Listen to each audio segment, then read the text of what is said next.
For many of us, art can be inspiring, challenging, and sometimes downright intimidating.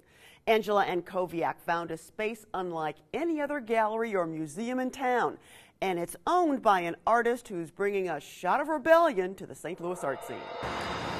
I drive down this stretch of Van de Venner a lot, and I've never really given it a second thought, mostly because there's not really anything to see.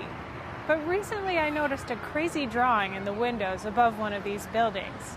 I was curious just what was behind those windows, and what I found out was far crazier than I would have ever imagined. I'm out to get and scare absolutely everybody out of their pants. That's my goal. Look at me. I'm a body. Don't be mistaken by the bellowing voice and menacing bravado. Tom Huck is a man in love with art. I mean, I look at every print that comes out. In fact, he speaks about it with such enthusiasm that you're almost tempted to pick up a sketchbook yourself. Walking around his studio, Evil Prints, is kind of like taking a peek inside his brain. I basically took the aesthetics of a tattoo shop and combined it with a printmaking shop and a 13-year-old boy's bedroom. It's the perfect environment for his renegade approach to the art of printmaking. There's a skull with flames on it. Look! Well, of course, it's a skull. What's cool about printmaking is that in the bigger scheme of the art world, no one really cares about it. But that means there are no rules attached to it, so you can get away with a lot of stuff. His works were recently exhibited with a collection of artists known as the Outlaw Printmakers. Tom is definitely an outlaw printmaker.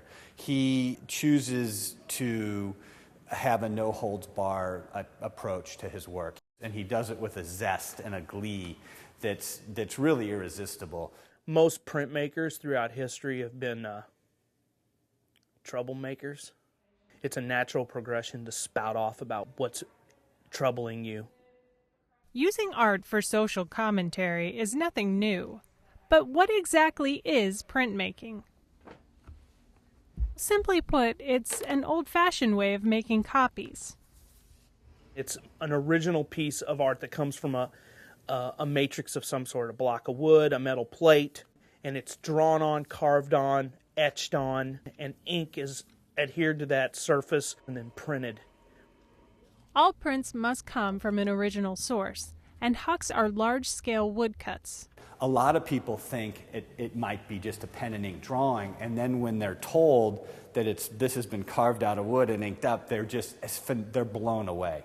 People can't believe the detail that Tom's able to get. Such a tedious and intricate process seems like an impossible discipline for a man with such chaotic energy. This is why I got it, because of the intricacy and the detail. I mean, everybody's in such a hurry these days to get everything done instantaneously.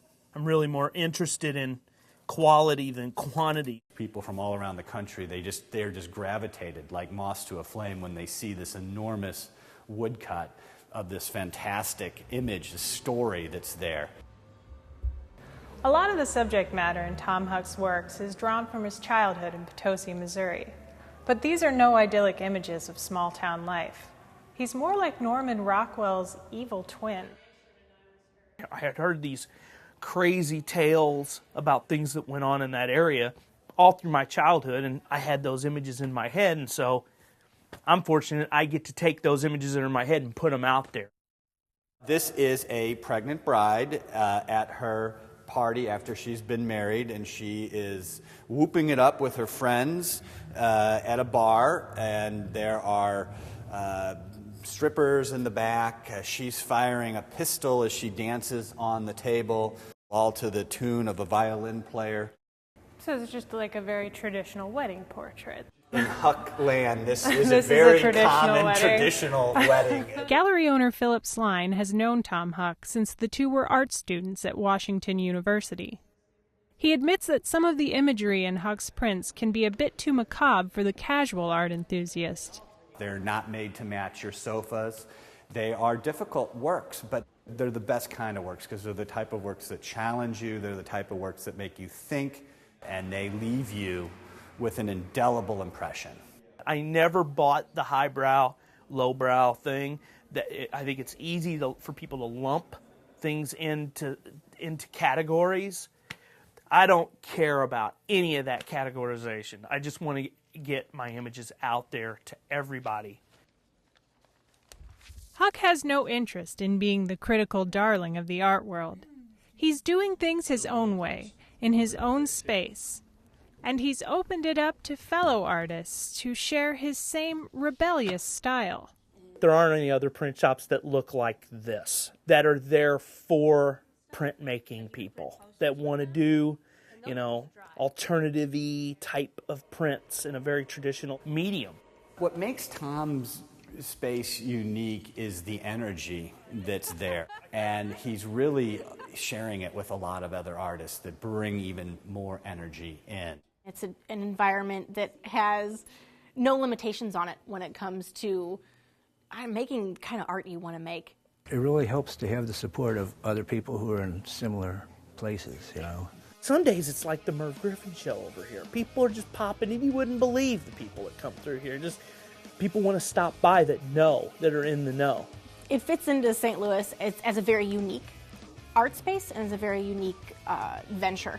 And there's a lot of art happening in St. Louis, but there's nothing like Evil Prints. After spending time with Tom Huck and Evil Prints, reality can seem a bit more bland and colorless. So the next time you think art is a little boring, take a drive down Vandeventer and look up. You might see the evil glow of a printing press.